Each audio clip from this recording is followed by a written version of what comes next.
All right, so the first question that we're going to deal with, I planted rye for the first time this fall. When and how should I terminate it? Now, this is a great question because, planting the cover crop is important, getting it up, getting it growing. That's all great, but if you don't get it terminated properly and at the right time, then your cover crop experience is still not going to be a great one, and it can actually hurt you in the long run if you don't get the termination part right. And so when should you terminate it and how should you terminate it are based on a lot of different things. It depends on your goals, it depends on the weather. Are you doing corn next, beans next, alleliopathy? So I'm going to talk about each one of these just kind of briefly, but again, this is one that we could spend an entire webinar talking about. But as far as the when should you terminate it, your goals have to come into play here. If your goal is to produce as much biomass as you can for weed suppression as deep into the summer as you can get, then you need to terminate that really close to planting of the next crop. And it's going to be a little different for corn versus beans. But if that weed control aspect, especially the summer weed control, is not a big deal for you, then you can terminate that a little bit earlier. Especially if you're nervous about some nutrient tie-up and things like that with your corn. So the timing, there's nothing magical about the timing. It just really depends on what your goals there are. I will say that, it's much easier to let that cereal rye grow longer into the spring if you're following it with soybeans. And the reason is that the cereal rye is just a great scavenger of nitrogen. It's going to have almost all the nitrogen that is in your soil, the free nitrogen in your soil. It's going to have it tied up in that cereal rye plant material. And that's a really good thing ahead of soybeans. You don't want excess nitrogen in the soil for your soybeans. Number one, it can get away from you if it leaches away or you have runoff. But number two, it makes those soybeans lazy if they can access free nitrogen in the soil. They're not going to be incentivized as much to nodulate. And so having that nitrogen tied up ahead of soybeans is a great thing. Having all that nitrogen tied up ahead of your corn is much more challenging because you can get a lot of yellow corn syndrome with it following cereal rye. And so again, it doesn't mean you can't let the rye grow later. And that's the point with alleliopathy versus nutrient tie-up. A lot of people will see yellow corn after rye and they'll say, well, that's an alleliopathic effect of that cereal rye. And that's not really true.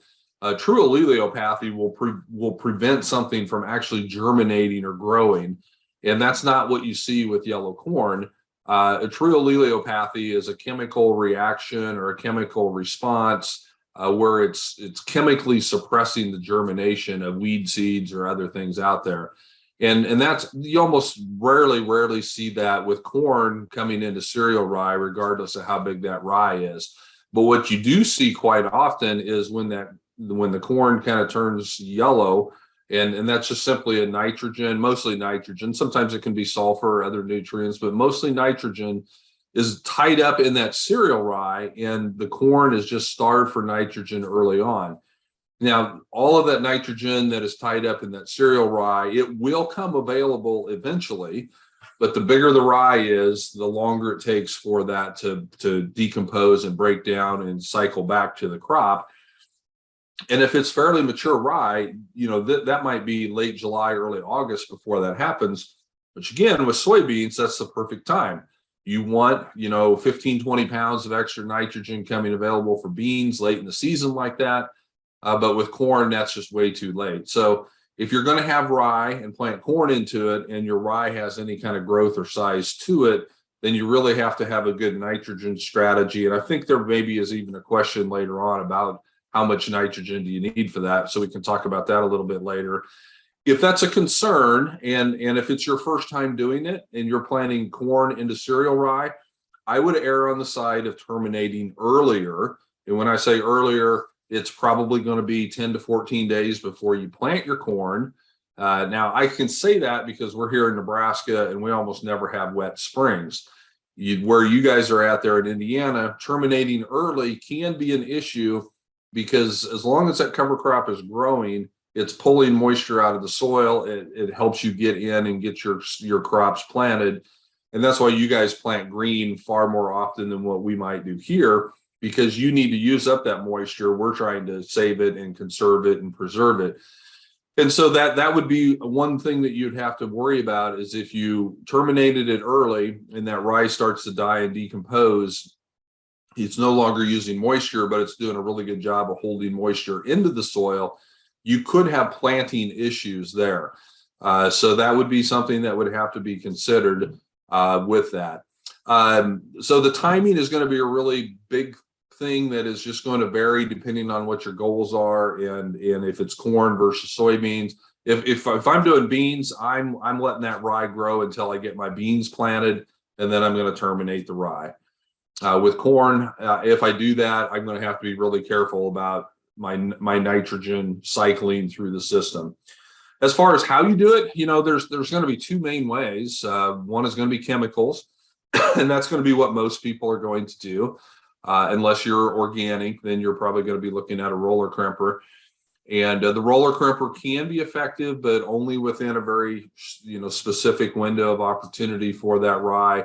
It's going to be at anthesis, which is when that rye plant is flowering, it's shedding pollen, so it's already headed out and there's pollen being shed, and then it's pretty susceptible to being killed with the roller crimper. Again, that may make it too late for what you're comfortable with for planting. So if you have the chemical option, plant your crop, and then you go out there and you kill the rye. Cereal rye can still be killed relatively easily with glyphosate. It's one of the few things that glyphosate still controls pretty well by itself. But you likely are going to use whatever you would normally use for your burn down, for your pre's, for your residual chemicals that you want out there anyway. So, if you're roller crimping, then you got to wait for that specific time frame. Now, there are some people, organic folks that are organic mostly, they're planting their soybeans into that cereal rye when the rye is at the boot stage. And then they're coming back when the rye is at anthesis, which is usually 2 to 3 weeks, sometimes as much as 4 weeks later. And they're actually roller crimping it after the soybeans are up and emerged. And if you're interested in that, I can get you some good information about people that are doing that successfully, and some strategies around doing that.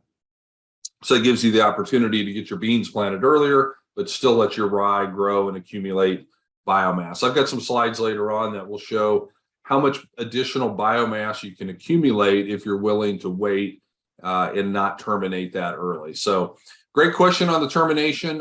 Again, there's just so many variables. You're really going to want to think through the timing of the termination is going to be much trickier, most likely, than how you're going to do it.